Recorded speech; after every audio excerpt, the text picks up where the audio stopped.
Barefooted old man walks into bank claiming to be the owner. They'll laugh until they regret it. Walter Jenkins took a deep breath before stepping through the automatic glass doors of the imposing National Progress Bank building. His bare feet contrasted with the gleaming marble floor as the security guard's scornful glances followed him across the main lobby.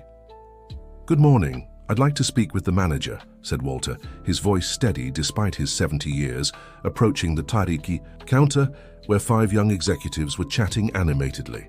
The nearest young man, wearing an impeccable blue suit, raised his eyebrows and exchanged ironic looks with his colleagues before asking, "And what would this be regarding, sir?" "I'm here to settle a matter concerning the ownership of this bank," Walter replied calmly. "I'm the true owner of this institution." A burst of laughter echoed through the lobby. The 5 employees couldn't contain their amusement as they eyed the sun-wrinkled gentleman with neatly trimmed grey hair and simple clothes, an olive-green short-sleeved shirt and worn black pants. "Of course you are, Grandpa, and I'm Michael." "Jordan," mocked the young man in the light grey suit, provoking more laughter. "Please, I need to speak with the manager," Walter insisted, maintaining his dignity. "Hey everyone, the bank owner walks around barefoot," shouted another employee, a young man in a red tie, leaning on the counter to keep from doubling over, with laughter. The commotion caught the attention of Michael Richards, the general manager, who stepped out of his office with an irritated expression. At 45, with perfectly combed hair and a custom Italian suit, he embodied the image of a successful executive. "So what's going on here?" Michael asked, approaching the counter. "Sorry, Mr. Richards, this gentleman here," the teller pointed at Walter, "is claiming to be the owner of the bank." The manager studied the elderly man from head to toe, a scornful smile forming on his thin lips. "Are you feeling all right, sir? Do you need any help?" Michael asked condescendingly. "Maybe you'd like to sit down for a bit. I can get you a glass of water." "I'm perfectly fine, thank you," Walter replied. "My name is Walter Jenkins, and I founded this bank 45 years ago." Michael widened his eyes dramatically for his employees, who continued laughing. "Mr. Jenkins, I know this bank's history like the back of my hand. I've worked here for over 20 years and have never heard your name." The National Progress Bank was founded by the Montgomery family and is currently owned by the Montgomery Financial Group, chaired by Mr. Richard Montgomery, he explained with an air of superiority. "As you can see, there's no room for fairy tales here. It's understandable you don't know the full story," Walter said serenely. "Much has been erased over the years." Michael sighed impatiently. "Listen, sir, we're very busy today. I suggest you look for a nursing home or community center that can help you. Now, if there's nothing else, I'll have to ask you to leave." "Could you lend me some paper and a pen, please?" Walter asked, ignoring the suggestion. Annoyed but eager to end the awkward situation, Michael tore a sheet from his notepad and offered his pen. Walter wrote something with slightly trembling hands and handed the paper to the manager. "Check this before sending me away," he said simply. Michael looked at the paper, where there was a number and a few letters. His expression shifted subtly. "What is this?"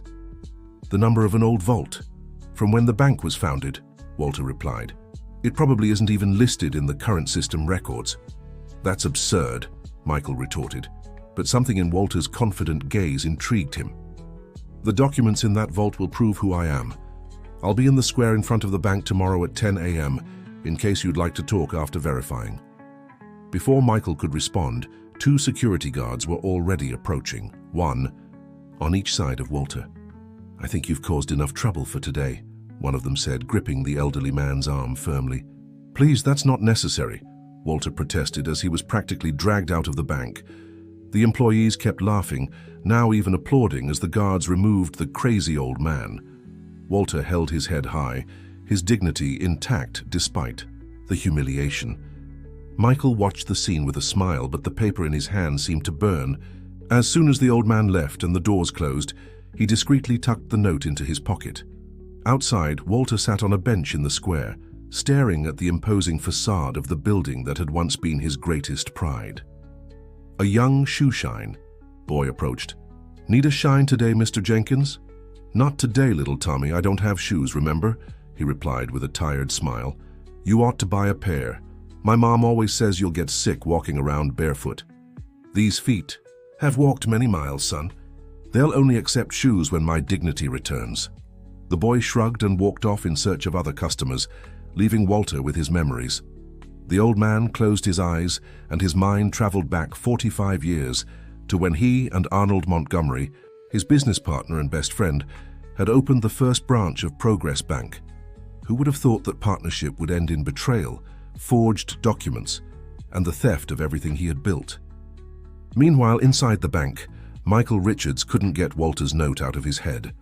After the workday ended and all the employees had left, he went down to the building's basement, where the oldest vaults were kept. Most had been moved to a modern system years ago, but a few of the original vaults remained, dusty and forgotten.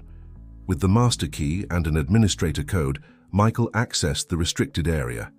Under the dim light, he walked through the corridors until he found the section mentioned in the note. The indicated vault was covered in a thin layer of dust, proof no one had opened it in decades. After several attempts with different combinations of old keys, Michael finally managed to open the vault. Inside was a worn leather folder. With trembling hands, he opened it, revealing documents yellowed with time. The original deed of incorporation for Progress Bank, with two clear signatures, Arnold Montgomery and Walter Jenkins. There were also photos from the opening, showing the two partners cutting the ribbon at the first branch, along with newspaper clippings from the time. "My God," Michael murmured, feeling his blood run cold. The old man was telling the truth. Among the documents, Michael found a handwritten letter from Arnold Montgomery, dated 1980, admitting he had falsified records to remove Walter from the partnership, taking advantage of a time when Walter had been away caring for his sick wife. The letter had never been sent, but its contents were clear, an unspoken confession of guilt. That same night, in a small house in the Riverside neighborhood on the outskirts of New York City, Walter was preparing a simple dinner. His neighbor, Mrs. Gladys, a 75-year-old woman who had always believed his stories, knocked on the door with a piece of cake. "Brought dessert, Mr. Jenkins. How did it go at the bank?" Walter invited her in and recounted what had happened as they shared weak coffee. "They laughed at me, as expected, but I left the vault number. Now we wait." "Do you really think they'll check?" "Curiosity is a powerful force, Mrs. Gladys, especially when money's involved," he replied, pouring more coffee. Mrs. Gladys glanced around the simple room with its worn but impeccably clean furniture. On the wall, a shelf displayed Walter Jenkins' only luxury, an album of old photographs and newspaper clippings, carefully preserved in plastic. 45 years is a long time, my friend. Why did you decide to do this now?" Walter sighed, looking at a portrait of his late wife, Margaret. "I promised Margaret on her deathbed that I would restore our name. She always asked me to fight for what was ours, but I chose to care for her instead of entering a legal battle. Now that she's gone, I need to keep my promise." The next morning dawned bright and sunny. By 9:30 a.m., Walter was already sitting on the same bench in the square across from the National Progress Bank. He wore the same olive green shirt, but had swapped his pants for a newer pair, though still simple. His feet remained bare, feeling the warmth of the square's cobblestones. At 10:15 a.m., Michael Richards walked through the bank's doors and headed straight toward him. His face was pale, his expression completely changed from the arrogance of the day before. "Mr. Jenkins," he said, his voice controlled but tense, "I'd like to invite you to talk in my office." Walter nodded and stood calmly. "Just a moment," Michael requested, glancing at the old man's feet. "Don't you have shoes?" "I do, but I chose not to wear them," Walter replied simply. Michael seemed to want to ask more but held back. Together they crossed the bank lobby, where the same employees from the day before watched in astonishment. The manager made a point of announcing loudly, "This is Mr. Walter Jenkins, one of the original founders of the National Progress Bank. From today onward, he will have unrestricted access to our facilities." The faces of the employees who had laughed the day before were now frozen in shock and embarrassment. Walter recognized the young man in the blue suit who had mocked him. "Good morning, young man," he greeted politely, showing no resentment. In the manager's office, with the door closed, Michael gestured to the most comfortable chair for Walter and sat across from him, not behind the desk, as usual. "Mr. Jenkins, I must apologize for how you were treated yesterday." "No need. I know how it must have looked," Walter replied. "We checked the vault," Michael continued, placing the leather folder he had found on the table. "All the documents are here. You really were a co-founder of the bank alongside Arnold Montgomery." "Not a co-founder, son. The founder. The idea. The business plan, the initial capital. It all came from me. Arnold came in as a minority partner because he had a law degree and the connections to speed up approval from the Federal Reserve." Michael opened the folder and pulled out an old photograph. In it, a young Walter, dressed in a suit and tie, smiled beside Arnold Montgomery in front of the First Bank branch.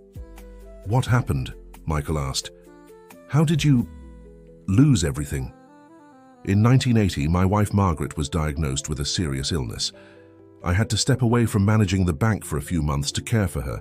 Arnold offered to handle my responsibilities temporarily." Walter paused, his hands trembling slightly on his knees. "During that time, he forged documents, transferred my shares to his name, and when I returned, he claimed I had sold my stake and a verbal agreement to cover Margaret's medical expenses. That's—" Michael searched for the words. "A crime? Fraud? Yes, it was. But I had no way to prove it. The bank employees had already been instructed not to acknowledge me. The signatures looked legitimate, and I had a sick wife to care for. I couldn't start a legal battle that could take years. And the letter." Michael pointed to the handwritten document he had found with the others. "Arnold wrote this in a moment of remorse, but never had the courage to send it to me. Our old accountant, Joseph, told me about the letter years later, but said Arnold had kept it somewhere in the bank, as a way to ease his conscience without actually doing anything about it." Michael seemed genuinely troubled. "Why come back now after all this time?" "My Margaret passed away a year ago," replied Walter, with a veil of sadness in his eyes. "On her deathbed, she made me promise I would seek justice, not for the money, but to restore the truth. I spent this year gathering the courage." "I understand," murmured Michael. "Do you intend to file a lawsuit? Because that could—" "I'm not interested in money or causing trouble," Walter interrupted. "I just want the truth to be known. For my name to be restored to the history of the bank I built." Michael took a deep breath, visibly relieved.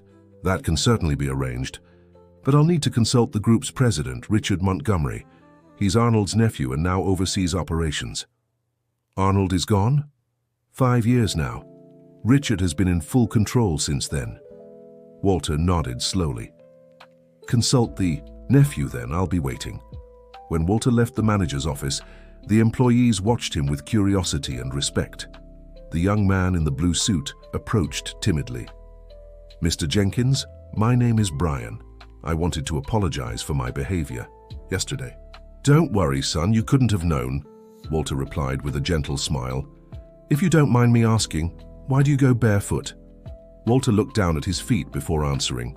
"I grew up in poverty, walking barefoot through the coffee fields in Kentucky where my father worked. When I built this bank, I wore the first pair of shoes I ever bought with my own money.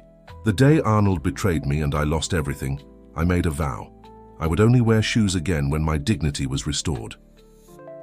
Dear listener, if you're enjoying the story, don't forget to like and subscribe to the channel. It really helps us newcomers out. Now back to the story. Brian swallowed hard, clearly moved.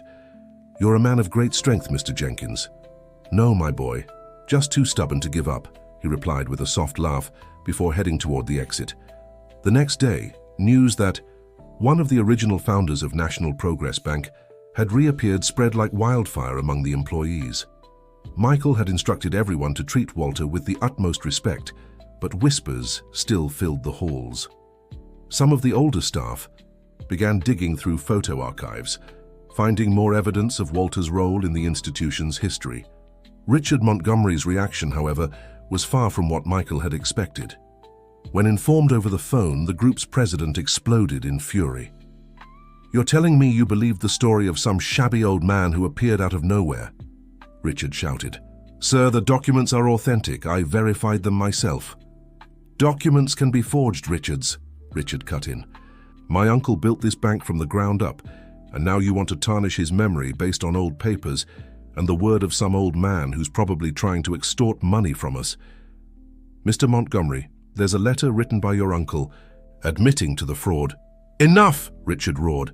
"I'm returning from Chicago today.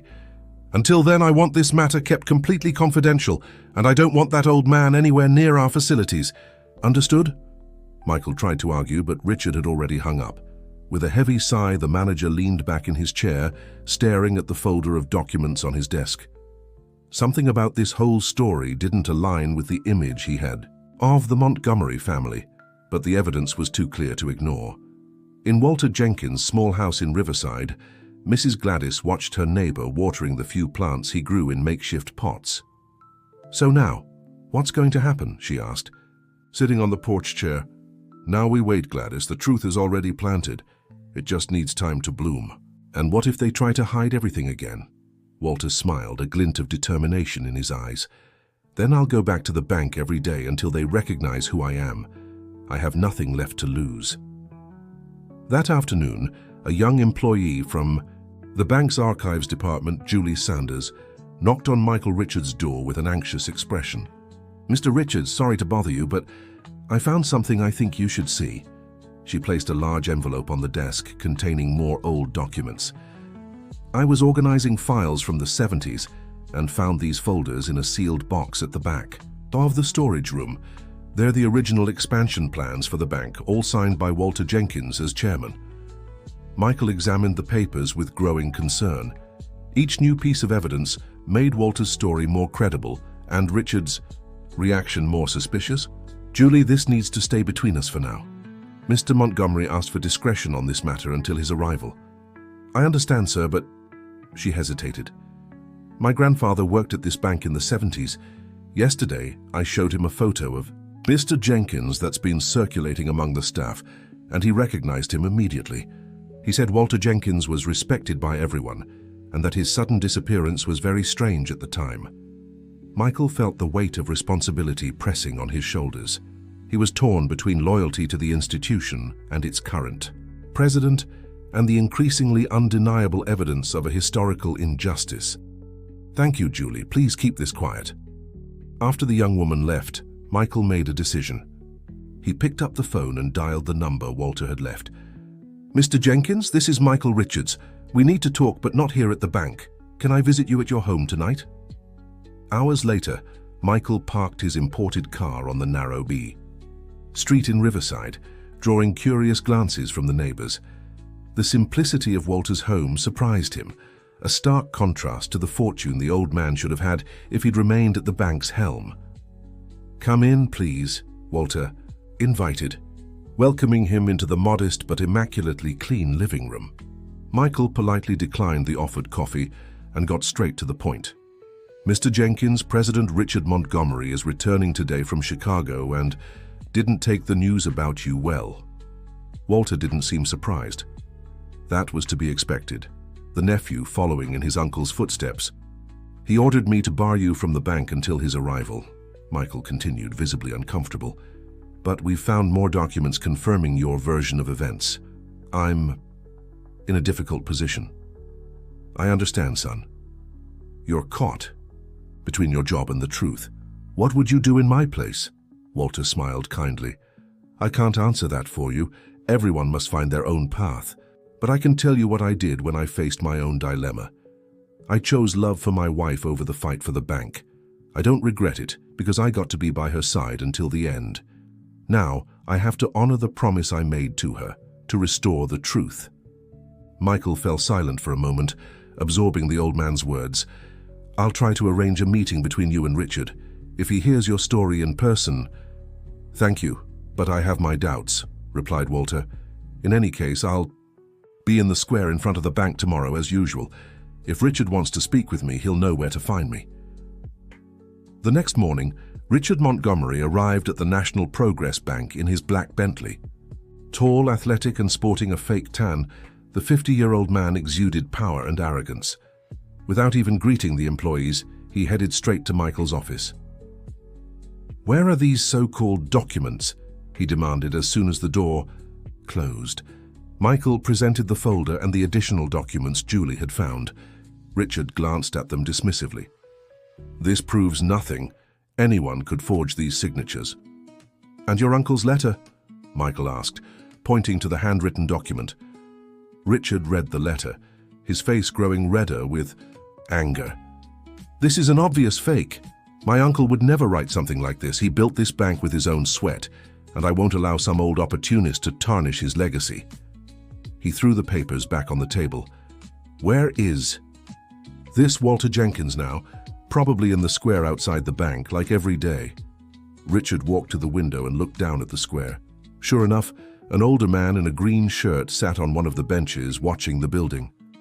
He wants money, obviously. They all do. How much do you think he'd take to disappear for good? Michael swallowed hard, uncomfortable with the direction of the conversation. Sir, with all due respect, I don't think it's about money. Mr. Jenkins has lived modestly for decades, even knowing about these documents. He mentioned he only wants his name restored to the bank's history. And you believe that? Richard scoffed. I'll handle this my way. Without waiting for a response, he left the office and went down to the main lobby where he gathered the security chiefs. I want that old man sitting in the square kept out of this bank at all costs. He's a fraud trying to ruin our institution's reputation. Understood? Outside, Walter watched the flow of people entering and leaving the bank, lost in his memories. He didn't notice Richard Montgomery approaching until the man stood right in front of him, blocking the sun. So you're the famous Walter Jenkins, Richard said, not offering his hand. Walter stood out of politeness. And you must be Richard, Arnold's nephew. Let me be blunt, old man. I don't know what kind of scam you're running, but it won't work. This co-founder story may have fooled some naive employees, but I know the truth. The truth is in the documents, son, Walter replied calmly. Your uncle had a moment of clarity when he wrote that letter. Richard's face twisted in anger. Don't you dare speak about my uncle like that. He raised me after my parents died, taught me everything about this business. People like you always try to take advantage of successful families. I'm sorry for your loss. I didn't know you lost your parents so young. The genuine compassion in Walter's voice seemed to unsettle Richard for a moment, but he quickly regained his aggressive stance.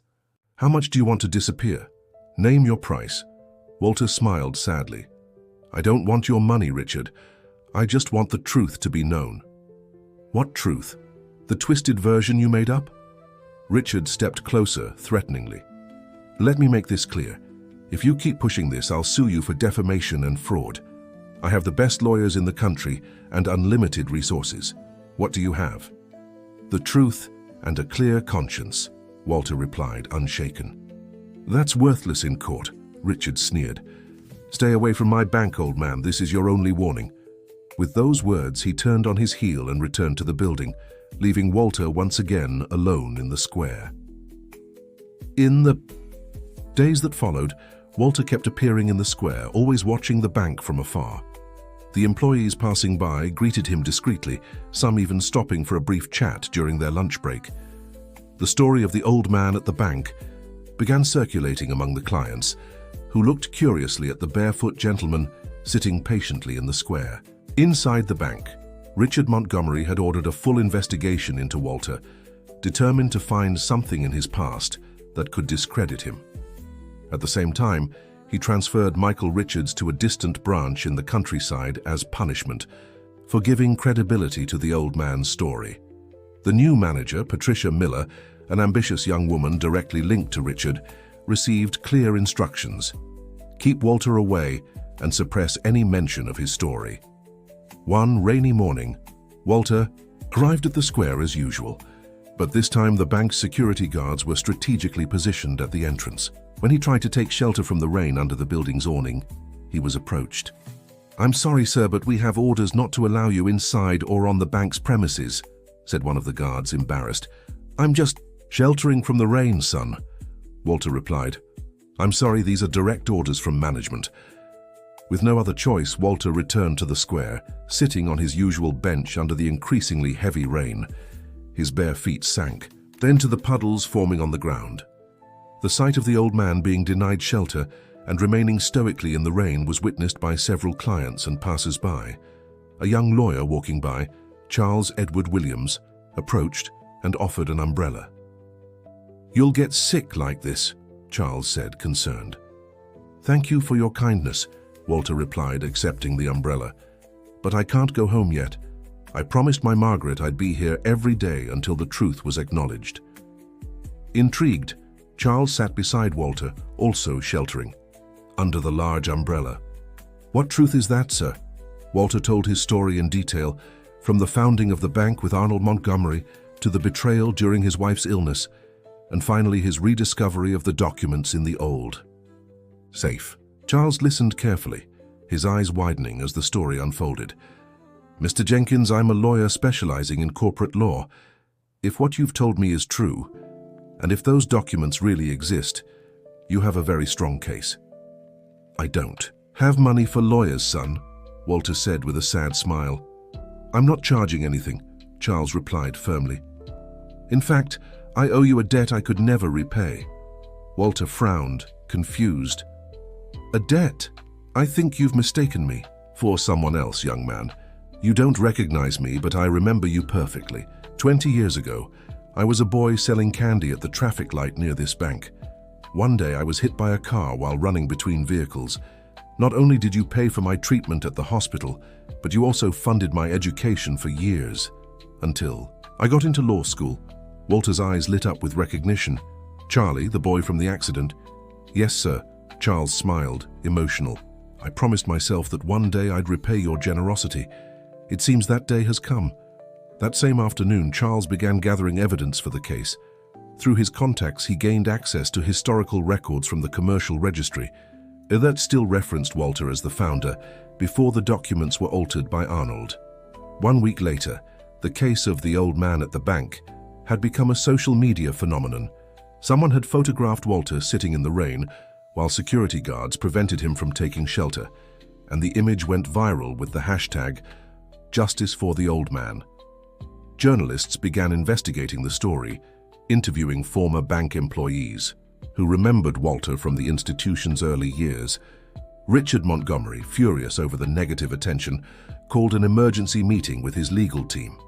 "I want this matter resolved now," he shouted, slamming his hand on the conference table. "How did we let this spiral out of control?" "Sir, media coverage is growing," his press advisor explained. "People are moved by Mr. Jenkins' story, especially after the photo in the rain. Our stocks have already dropped 3% since yesterday." "And now he has a lawyer," added the head of legal. Charles Edward Williams, a promising young attorney known for taking on high-profile social causes. Richard ran his hands through his perfectly combed hair, frustration evident. "Offer the lawyer money. Everyone has a price." "We already tried, sir," the lawyer replied. "He flatly refused and threatened to make our bribery attempt public if we persisted." "Damn it!" Richard punched the table. "What do they want anyway?" "From what I understand, Mr. Jenkins only wants public recognition as the bank's co-founder and the restoration of his name in the institution's official history. He isn't demanding financial compensation or shares." Richard laughed bitterly. "Do you really believe that? It's an obvious strategy. First, he gets the recognition, then he files a billion-dollar lawsuit for emotional damages and lost profits. Over the last 45 years. Actually, sir," one of the younger lawyers interjected timidly, "we consulted handwriting experts who confirmed the authenticity of Mr. Arnold Montgomery's letter. If this goes to trial, we don't have a strong position." Richard fell silent for a moment, his anger giving way to a calculating expression. "I need to think. Everyone, get out." Once the room was empty, Richard picked up the phone and dialed a number he rarely used. "Paul, it's Richard. I need you to dig up everything you can on a man named Walter Jenkins. Everything, especially what he's done over the last 40 years. There must be something we can use against him." Meanwhile, in the small house in Riverside, Walter received a visit from Charles and a young reporter from the Daily Chronicle interested in his story. "Mr. Jenkins, your story has touched many people," said the reporter Lisa Fields. "You've become a symbol of resistance against corporate injustice." Walter smiled, slightly uncomfortable with the attention. "I never meant to cause such a stir. I just wanted to keep the promise I made to my wife." What did you do after losing the bank? Lisa asked, recording the interview. I worked as a janitor in schools, then at a nursing home. Nothing glamorous, but honest work that paid the bills and let me take care of Margaret. And you never tried to sue Mr. Arnold Montgomery before? Margaret was sick. She needed me full-time, not a husband consumed by legal battles. At that moment, I chose love over justice, he answered, his eyes glistening. Now, I must choose justice to honor our love. The interview was published the next day, front page in the business section. The moving story of a man who gave up his fortune to care for his sick wife captured the public's imagination. More testimonies from former employees began surfacing, confirming Walter's version of events. Under pressure from public opinion and shareholders concerned about the drop in stock value, the board of directors of the National Progress Bank called an extraordinary meeting to discuss the case. Richard tried to stop it, but was outvoted. Dear listener, if you're enjoying the story, don't forget to like and especially subscribe to the channel. It helps us a lot as we're just starting out. Now back to the story. On the day of the meeting, Richard arrived early, determined to control the narrative. To his surprise, Walter had also been invited, accompanied by Charles Edward and Michael Richards, who had returned from the rural branch just for the occasion. The board members, mostly middle-aged men and women with solid careers in finance, watched curiously as the barefoot elderly man calmly entered the luxurious meeting room. Ladies and gentlemen of the board, Richard began, trying to take charge. Thank you all for coming to this unnecessary meeting. We're here because of baseless allegations that are harming our institution's reputation. If I may, Mr. Montgomery, interrupted the board chair, Dr. Helen Thompson, this meeting was called precisely to hear both sides before any decision. We'd like to hear from Mr. Jenkins first, since he's the one making the claims. Richard leaned back in his chair, visibly annoyed, as Walter stood with dignity. Thank you for the opportunity, the old man began. I'm not one for grand speeches, so I'll simply tell you what happened. In a steady voice, Walter recounted his story from the beginning, how he had been a bank employee before deciding to found his own institution, how he saved every penny for the startup capital, how he met Arnold Montgomery at a business event and invited him to be a minority partner, the early years of success, Margaret's illness, and finally, the betrayal. I'm not here to cause trouble or demand compensation, he concluded. I just want the truth to be known and my name restored to the history of this institution I helped build. A deep silence followed his words.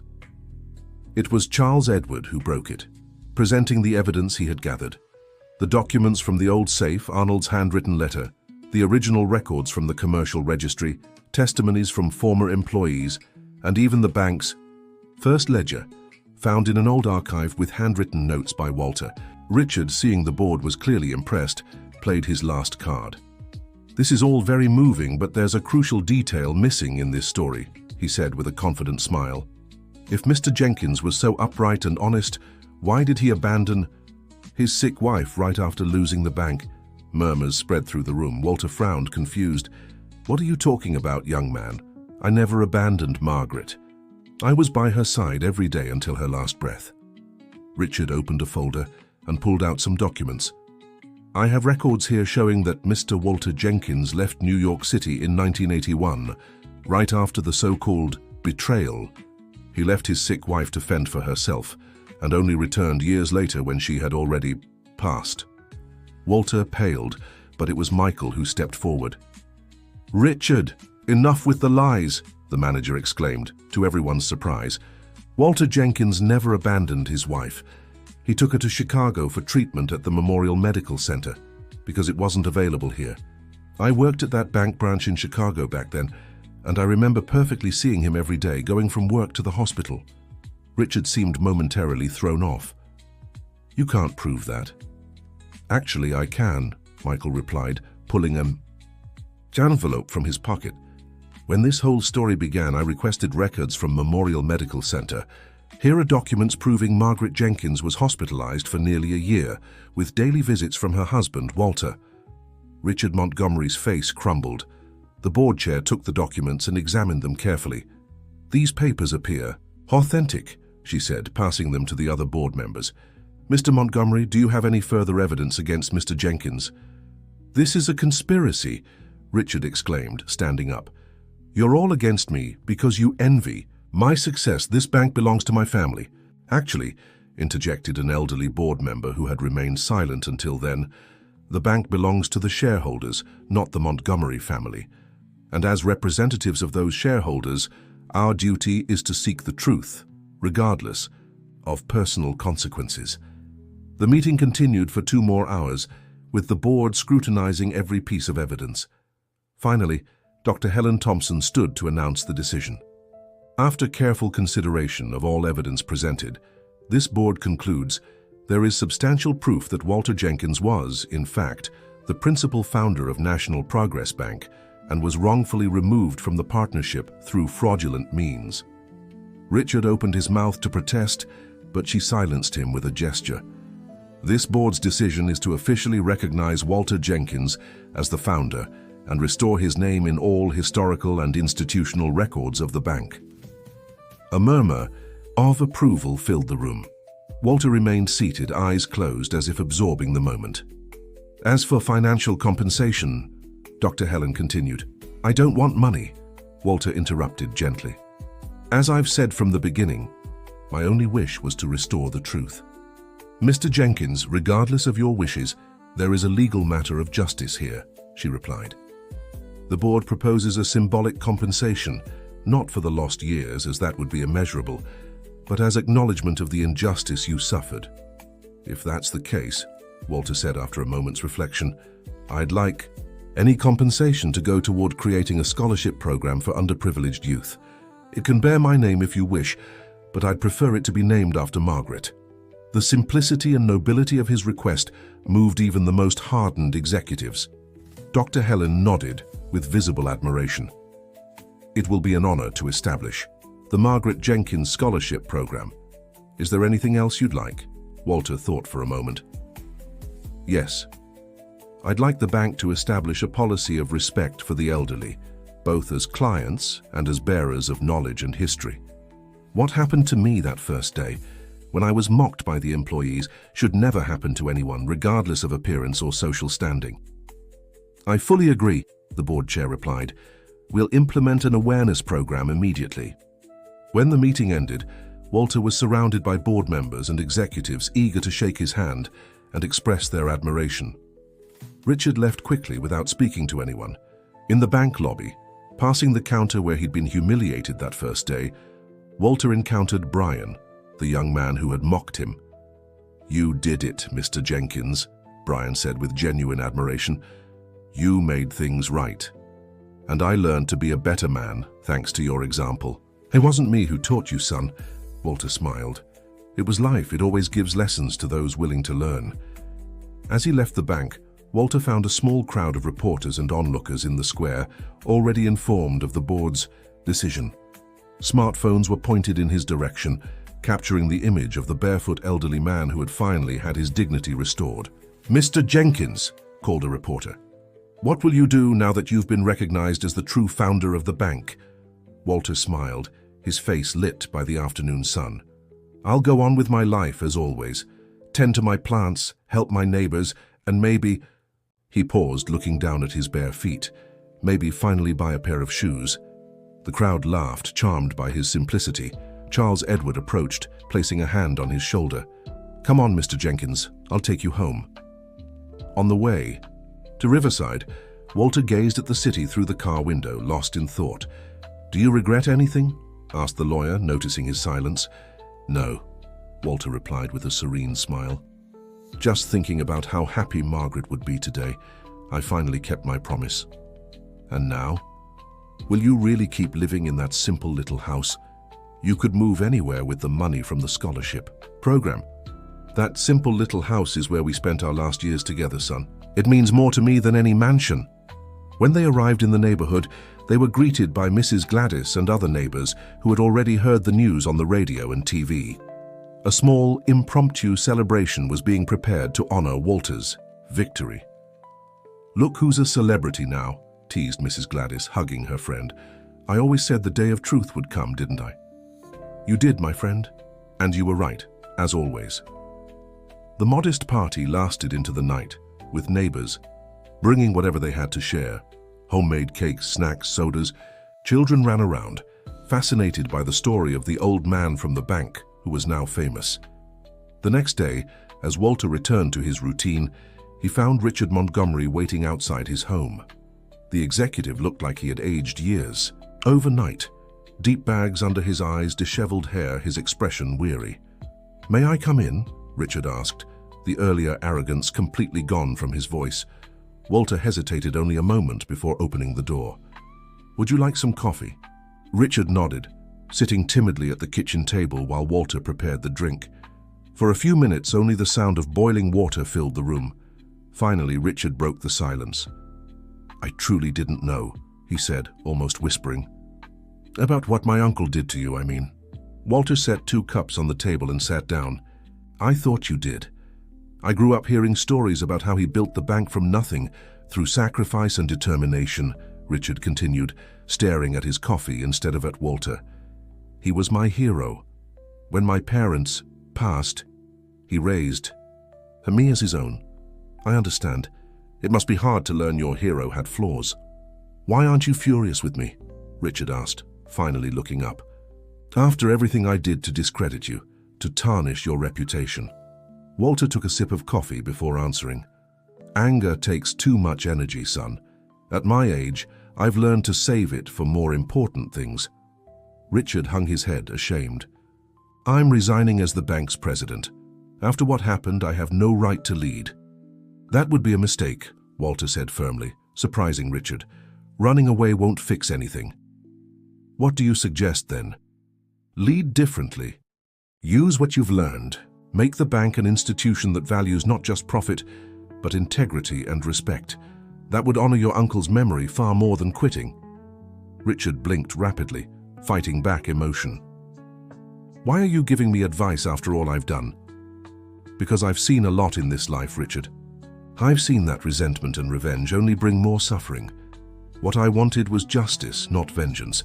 Now that justice has been served, what's left is to move forward." Walter extended his hand across the table. "What do you say? Can we leave the past behind?" After a moment of hesitation, Richard shook Walter's wrinkled hand. "I'll try to be worthy of this second chance, Mr. Jenkins." "Walter, you can call me Walter."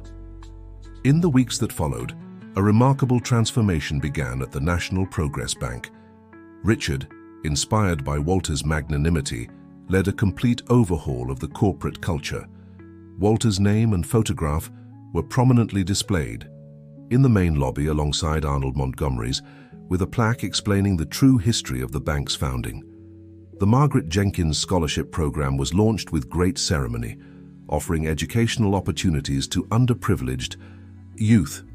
Walter, the guest of honor, attended the event, still barefoot to everyone's surprise and admiration. "Mr. Jenkins," a young scholarship recipient asked during the event, "now that your dignity has been restored, won't you wear shoes again?" Walter smiled, looking at his weathered feet. "You know, young lady, something curious happened. After so many years barefoot, I realized it's become part of who I am. A daily reminder of where I came from and the battles I've fought. Maybe one day I'll wear shoes again, but for now, I prefer feeling the ground beneath my feet, remembering that no matter how hard the road, it's worth walking with dignity." Walter Jenkins' story spread across the country, inspiring others to fight for justice, no matter how much time had passed. In his small home in Riverside, he continued living the same simple, dignified life, turning down offers of luxury apartments or chauffeur-driven cars. What he did accept, however, was the invitation to serve as the bank's honorary advisor, attending monthly meetings where his wisdom and life experience were valued. The same young executives who once mocked him now sought his advice. At one such meeting, Richard presented a proposal to expand the bank into international markets. "What do you think, Walter?" he asked after explaining the details. The elderly man considered for a moment before answering. "Expansion is important, but never at the cost of our core values. We grow by holding people's hands, not by reaching into their pockets." The phrase became the bank's new motto, printed on all corporate materials and engraved on a bronze plaque in the main lobby. One Sunday afternoon, nearly a year after being officially recognized as the bank's founder, Walter was walking through Riverside, helping Mrs. Gladys carry her groceries, when a luxury car pulled up beside him. The window rolled down, revealing the face of Brian, the young employee. "Mr. Jenkins, so good to see you. I was just coming to visit. Is something wrong, son?" "Nothing bad, don't worry," Brian replied, stepping out of the car. "Actually, I have a surprise. Remember when you told me about your vow to only wear shoes once your dignity was restored?" Walter nodded, curious. "Well, some of us at the bank thought it was long past time you had a new pair," Brian said, handing over an elegant box. Moved, Walter set down Mrs. Gladys's groceries and accepted the gift. Inside the box was a pair of genuine, custom-made leather shoes. A note read, "May your steps remain steady on the path of wisdom. With admiration, the employees of the National Progress Bank."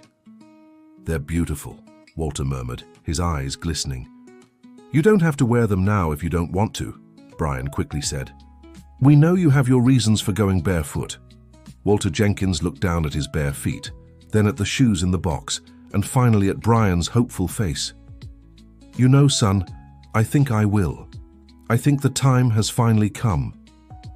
Right there, on the dirt road of Riverside, under the tearful gaze of Mrs. Gladys and several neighbors who had stopped to watch, Walter Jenkins put on shoes for the first time in over 4 decades.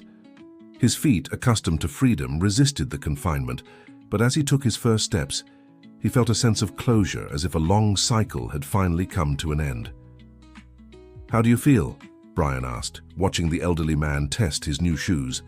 Walter took a few steps, then turned to the young man with a serene smile, like a man who's finally reached the end of a long journey, only to find a new one is just beginning. That night, in his modest home, Walter sat on the porch, his new shoes still on his feet, gazing at the stars in the sky. He pulled the faded photograph of Margaret from his pocket and whispered, "We did it, my love, we did it." And in the stars shining above, he felt her smiling back. The end. Dear listener, if Walter's journey has touched your heart, share it with someone special. Leave a like, comment on what moved you most in this story of dignity and perseverance, and subscribe for more soul-warming tales. Your company is our greatest reward.